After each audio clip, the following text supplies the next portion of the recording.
마약을 한 적도 없고 권유한 적은 더더욱 없습니다.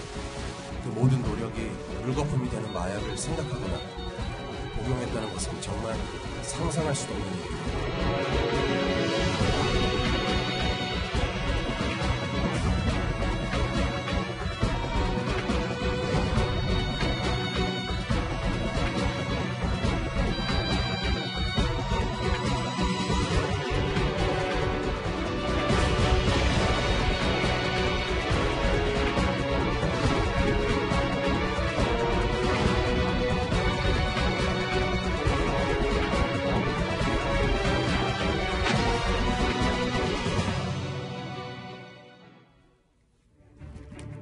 배우 겸 가수인 박유천 씨, 그리고 남양유업 창업주의 외손녀 황하나 씨, 이 두 사람 한때는 연인이었는데 이제는 아예 마약 복용 혐의로 계속 싸우면서 진실 공방을 벌이고 있습니다.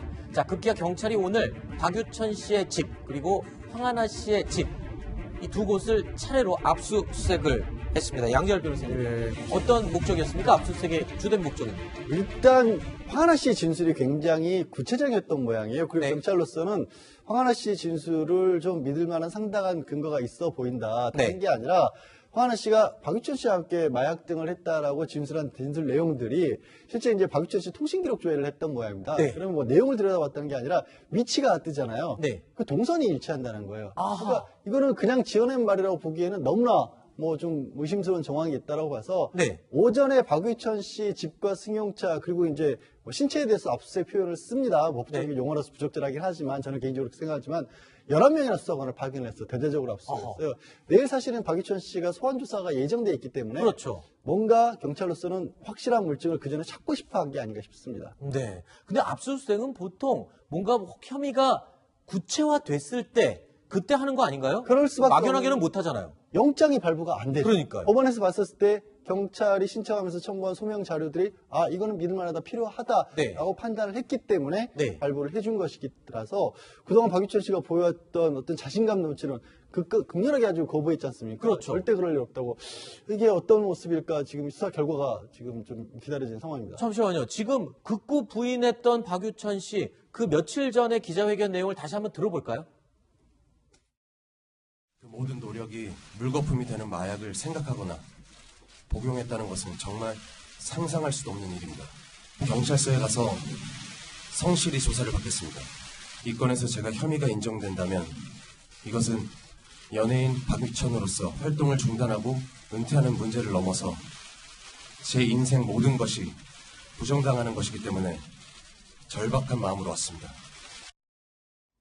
저 기자회견 때까지만 해도 굉장히 억울해 보인다라고 했는데 지금 경찰의 압수수색, 영장까지 법원에서 발부가 된 걸 보면 뭔가 혐의가 구체화된다. 특히 박유천 씨에 대한 압수수색이야 당연히 박유천 씨에 대한 혐의를 위한 증거 수색이었을 테고요. 근데 심지어 황하나 씨의 자택도 어떻게 보면 지금 상황에서 황하나 씨는 일부 혐의는 시인하고 밝혀진 부분이 있으니까 이 압수수색도 어떻게 보면 박유천 씨에 대한 혐의를 위한 수색이 될 수 있겠군요. 그러니까 황하나 씨가 하는 말에 전부 다 맞는 말인지라는 보장은 없죠. 네. 그럼 그 사람이 하는 말이 맞다라는 것은 어느 정도 뒷받침할 수 있는 그런 어떤 객관적 정황 같은 걸 파악할 필요는 있을 겁니다. 네. 그리고 결국에 마약수 같은 경우는 가장 중요한 거는 마약 검사에서 진짜 양성 반응이 나오느냐가 가장 중요할 수밖에 없지 않습니까? 네. 그런데 거기에 더해서 지금 황하나 씨 같은 경우에는 일부 마약을 투약하는 과정에서 박주현 씨로서 강요당한 걸 넘어서서 강제 투약까지 당했다고 지금 주장을 하고 있는 상황이기 때문에 그렇다면 그런 부분들이 통상적인 마약과는 달리 내가 당했다라는 식의 어떻게 보면 일부 범죄에서는 가해자가 아니라 가해자와 피해자의 관계까지도 나오는 그런 상황이라서 네. 그런 것들을 확인할 필요성이 있어서 양쪽 다 압수수색을 한 것으로 보입니다. 네. 지금 경찰 관계자 같은 경우는 박유천 씨의 주장을 뒤집을 만한 증거가 있다. 네. 정황 증거 확보에 대한 상당한 자신감을 보이고 있거든요. 아하. 어떤 증거들 확보했는가 제가 한번 살펴보니까 통신 기록뿐만 아니라 CCTV 내역도 다 확보를 했다고 해요. 네. 아마도 박윤천 씨나 황하나 씨 자택 근처에 CCTV 내역을 확보한 것 같은데 양 변호사님이 동선을 체크했다고 했잖아요. 네. 그냥 동선이 아니라 황하나 씨가 박유천 씨와 함께 마약을 했다고 진술한 날짜들이 있습니다. 그 날짜들의 그 동선이요? 날짜에 해당하는 박유천 씨의 이동 동선이 황하나 씨 진술과 일치한다는 겁니다. 아하. 그런 부분을 조사를 통해서 확보를 했기 때문에 경찰에서는 상당한 자신감을 보이면서 혐의 입증에 속도를 내고 있는 상황입니다. 네. 네. 저는 이제 방송 들어오기 전에 쭉 속보들을 보니까 신체 등 압수수색을 했다. 네. 여기에 대해서 많은 분들이 궁금해하시거든요. 네. 그런데 이 압수수색의 대상에는 흔히 신체가 들어갑니다. 네. 뭐 이런 경우에는 어떤 그 소지품을 꽂는 모발과 건가요? 관련해서 아, 모발. 하는 경우도 있겠지만 네. 또 한 가지는 요즘에는 그 핵심 증거물인 USB 같은 것을 네. 머리카락 속에 은닉해서 나오려고 하는 경우가 있거든요. 그렇기 때문에 신체 등에 대한 압수수색 영장을 발부받습니다. 그러니까 증거 인멸을 할 수 있는 무엇을 몸에 숨겨서 나올 수 있기 때문에 압수수색에는 신체 압수수색도 반드시 포함되는 경우가 많다. 이런 추가 설명을 해주죠. 간이 조사에서는 음성이 나왔다고 합니다. 그렇죠. 간이 조사에서는 음성. 그러면 마약 반응 검사가 간이 조사에서는 음성, 모발 검사나 또 다른 정밀 검사에서는 양성 이렇게 나올 수도 있나요? 그러니까 간이 조사는 대부분 소변 검사를 뜻하거든요. 소변 검사 같은 경우는 뭐 하루 이틀 정도 안에 마약을 하지 않았으면 대부분 안 나올 수밖에 없고 네. 머리카락 같은 경우는 뭐 길게는 1년 6개월, 2년까지도 남아 있다. 물론 이제 머리카락의 길이 등에 따라서 다르겠지만 네. 그래서 그거 정밀 검사는 2, 3주가 걸리는 겁니다. 네. 아니 그럼 보통 이런 경우는 경찰들이 대질 조사하면 되는 거 아니에요? 아니 그 다른 사건과 달리 대질 조사가 피해자 가해자 관계에 있었을 때 누가 누구를 때렸다거나 누가 누구로부터 뭐 성폭행을 당했다 이럴 때는 대질 조사가 가장 중요하지만 사실 말씀드린 것처럼 마약 수사 같은 경우에는 어떤 진술이 있다고 할지라도 그 사람 몸에서 객관적인 증거가 나오지 않으면 사실은 많이 힘들어요. 그리고 지금 황하나 씨가 주장하는 것도 작년까지도 뭐 이런 일이 있었다라고 주장을 하고 있기 때문에 2017년까지도 객관적인 증거가 남아있을 수 있는 시간 내에 들어간다고 경찰은 판단한 걸로 보이거든요. 네. 그래서 조금 더 정밀 검사를 하는 것으로 보입니다. 자, 그런데 황하나 씨의 봐주기 의혹에 또 경찰이 곤혹스러운 상황에 처해 있죠. 경찰청장과는 관계 없다고 결론을 내렸습니다. 경찰에서는 이제 내렸죠. 하지만 남대문 경찰서 상황실을 이 황하나 씨에게 관람을 해줬다고 해야 되나요? 안내하면서 둘러보게 해줬다는 사실은 인정을 했습니다. 이 부분이 어제 저희 탑10에서도 얘기를 했는데 이 방송이 나간 뒤에 이 방송을 보시고 그게 어떻게 해명이냐라는 의견이 참 많았어요. 저도 굉장히 궁금했어요. 왜냐하면 제가 1996년 1월부터 만 4년 넘게 사건 기자를 했습니다. 네. 경찰서를 출입하는 기자였는데 네. 상황실은 출입 기자도 들어갈 수가 없거든요. 제가 어제 그 얘기를 했어요. 네. 그런데 저도 못 들어가게 어떻게 하더라고요. 상황실을 둘러봤을까? 네. 네. 궁금해서 이렇다면은- 보고 싶다고 했답니다. 복도에서 울면서. 궁금해서 보고 싶다고 해도 보여줄 수 없는 것이 상황실이에요. 그렇죠. 네.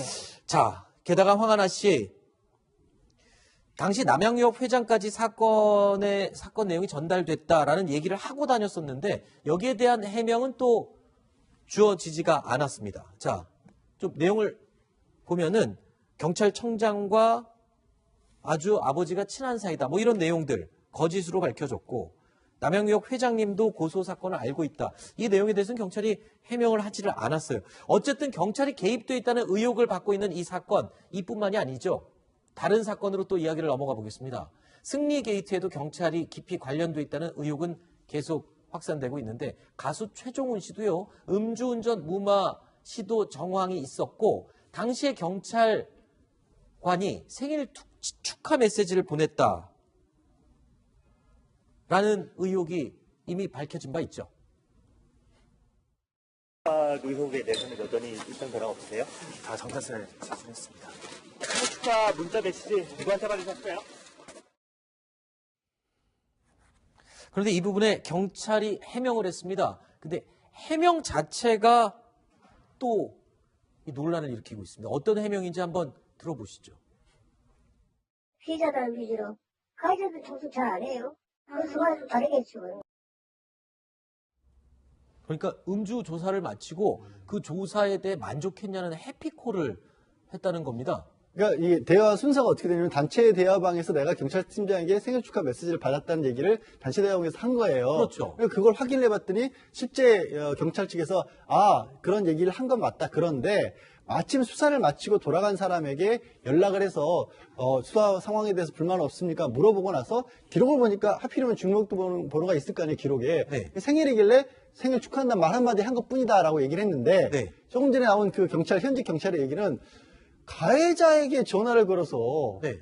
이게 수사를 잘 받았냐고 물어보는 경우는 없다라는 건데 그렇죠. 저거 충분히 이해가 가지 않으세요? 이 피해를 호소하고 뭐 내가 범죄 피해를 봤다고 고소를 한 측에 대해서는 불만 없으니까 민원인이니까 네. 그런데 수사 대상에게 전화 걸어놓고서 뭐 수사에 만족하세요. 이건 무슨 저는 이게 들어보지를 못한 것 같아요. 저는 저런 전화는 가전제품을 고치고 돌아갔을 때 수리 기사의 서비스에 만족했냐는 전화는 받아본 적이 많습니다만 음주운전 가해자에게 전화해서 조사에 불만이 없냐라고 해피콜을 하는 경찰의 전화는 저도 처음 들어봤습니다. 가수 최종훈 씨 같은 경우에 음주운전 의혹이 일었었잖아요. 네. 그런데 아주 놀랍게도 이 최종훈 씨에게 생일 축하 전화를 한 사람이 교통조사 계장입니다. 아하. 계급으로는 경감이고요.